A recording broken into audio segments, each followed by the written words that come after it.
We're arriving at our last destination, Osaka, where we have 2.5 days to explore the city. We're able to check into our hotel at 12:45, giving us enough time to check out Osaka Castle before our food tour tonight. We arrived at the castle at 2:15, spending a little bit of time exploring the gardens. Once we got up to the castle, we noticed there was quite a line. We found a sign that said 45 minutes from here before entering, and we were at least 30 minutes away from that sign. Thinking that wouldn't give us enough time, we decided to come back another day. Heading back to the metro, we wanted to get out of the cold. It was in the 40s, and it was only 4 o'clock in the afternoon. We aren't a real Starbucks fan, but the warm interior was very inviting. I had a gingerbread spice latte, and Marianne had a matcha tea latte. Being rush hour, we barely made it to our 5:30 start time for our food tour. Our tour takes us toward the Sennichimae area. We first head down a small covered street where they were playing Go, until we got to a small restaurant called a standing bar. Here we had an omelet with red pickled ginger, rice noodles, and a glass of nihonshu, the proper term for rice wine made in Japan. Apparently, sake is more of a generalized term and could have been made anywhere. As we head deeper into the Sennichimae area, we see more elaborate signs and statues of Billiken. He was created in the early 1900s by an art teacher in Kansas City, Missouri, and represents the god of things that ought to be. Billiken debuted in Osaka along with the Tsukenkatu Tower in 1912 and is well known for bringing good luck. Next, we're heading for a place known for their takoyaki, the small little balls filled with a piece of octopus. We had 2 types here, a regular one and a garlic one. We both thought the garlic one was tastier. We were also talked into trying a shot of 12-year-old Japanese whiskey. It was smooth, but we've had better.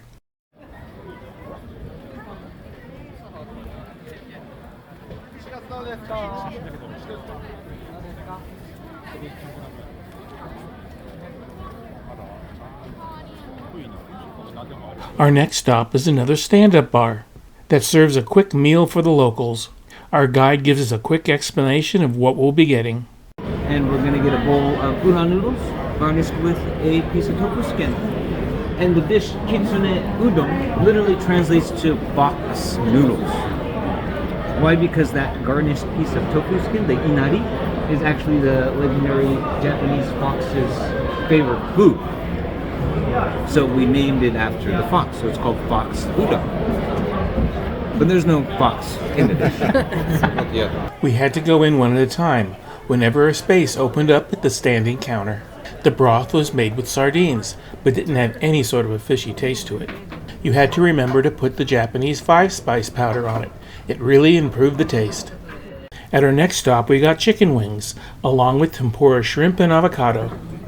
We were also given lemons to squeeze, adding that to soda water and alcohol, making a simple highball. At our next and final place, we were greeted with this impromptu samurai. He doesn't work for the restaurant. He just comes out here to have some fun. Our meal here started off with chunks of fried chicken, along with noodles with pork and cabbage, followed up with a bowl of beef soup made with tofu and onions that tasted a lot like French onion soup. Our meal finished up with this playful cake. We're staying at Hotel the Flag, serving up the best breakfast buffet of the trip. I have to say, this is the first time I've seen liquor available for ice cream on a breakfast buffet. Our first stop was going to be an open-air market, but this is what we found when we got there. So it was on to the Osaka Aquarium.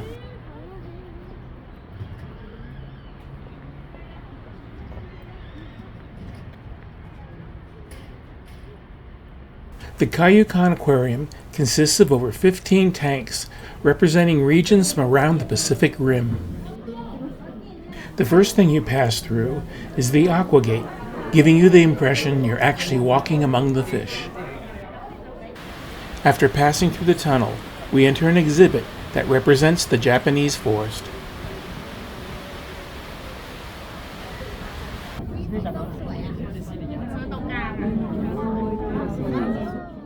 These animals, related to the raccoon, are the South American coati.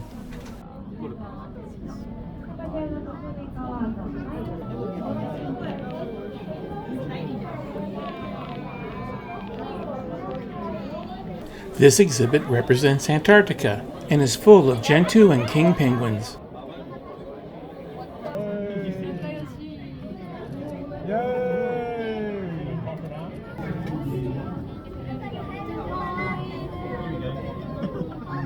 These are white-sided dolphins, native to the areas around New Zealand. In the next exhibit are California sea lions, representing California's Monterey Bay. The large tank representing the Pacific Ocean is the largest in Japan, being 30 feet deep and holding almost 200,000 cubic feet of water. The tank holds a large variety of deep water fish, including this Goliath grouper.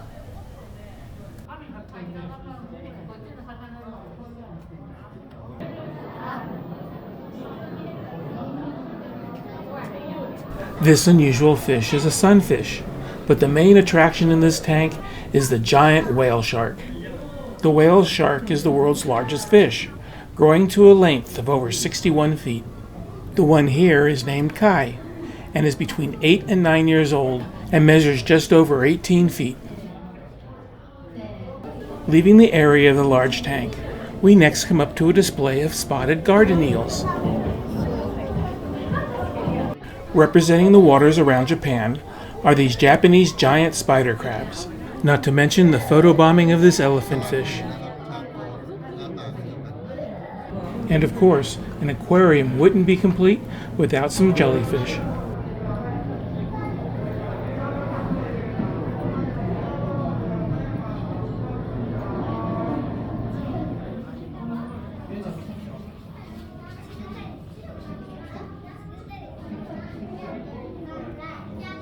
This is a second penguin display, this time with rock hoppers.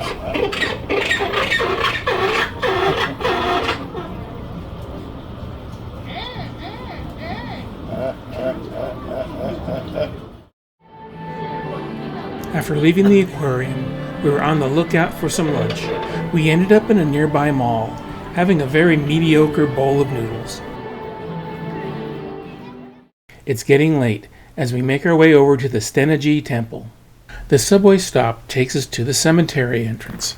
This Buddhist temple dates back to the year 593, but most of these headstones seem rather new. Not knowing when the Kokura Kujodo Gardens close, we headed straight over there.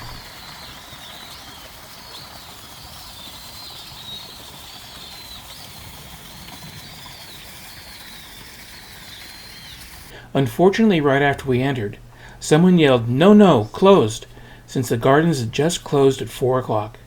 We were able to walk around the rest of the temple grounds, but everything did seem a little deserted.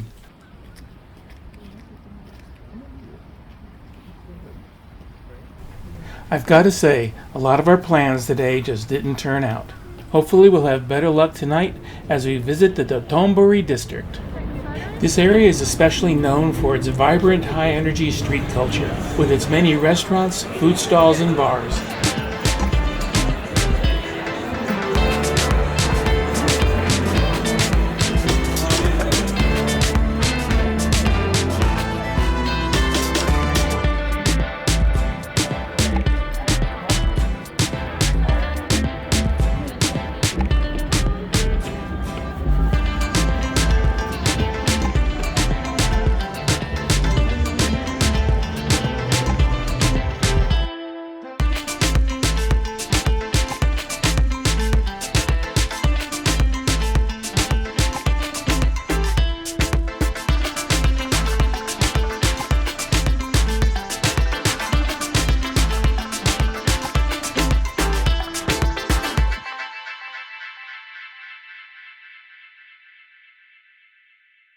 Well, it's our last day, and we're starting it off at the Kuromon Ichiba Market. This market has over 150 stores, and a quarter of them specialize in fresh seafood. It is nicknamed Osaka's Kitchen, because both local homeowners and restaurant chefs get their supplies here.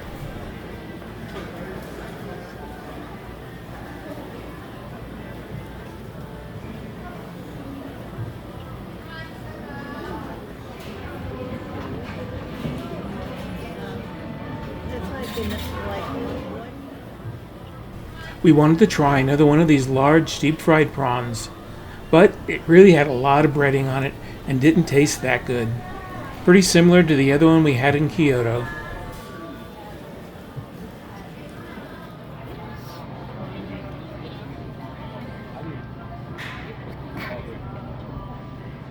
Further on, there's another arcade, this one with shops specializing in cookware, kitchen utensils, and restaurant supplies.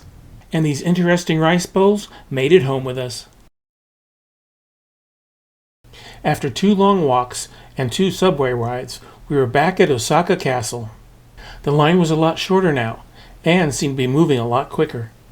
The predetermined route took you through the 8 levels, some floors displaying armor, and others showing small figurines of a battle.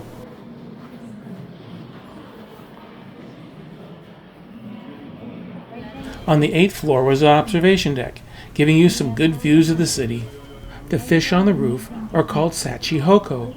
They are from Japanese folklore, with the head of a dragon and the body of a carp. They are always depicted with their broad tail pointing toward the heavens, with the ability to summon clouds and control the rain. It's our last night in Japan, and we have 6,000 yen in cash to use up. We find a restaurant that serves Kobe beef, but as usual there's a long line in a stairwell. 40 minutes later, we're finally seated at a counter. We ordered the suggested preset meal, where we cooked our meat on our own small grill. Overall, it was tasty, and a nice meal to end our trip with. The next morning, we're heading to the airport, saying goodbye to Japan. Overall, I think we were mostly impressed with the people. It was refreshing to be in a culture where people show so much respect and kindness. Another thing worth mentioning is that we always felt safe. It seemed like no one would even think about breaking a rule, no matter how trivial. You notice how people are waiting behind the line for their luggage? You'd never see that in the United States. Japan has been on a list of travel destinations for years, and we're glad that we finally made it.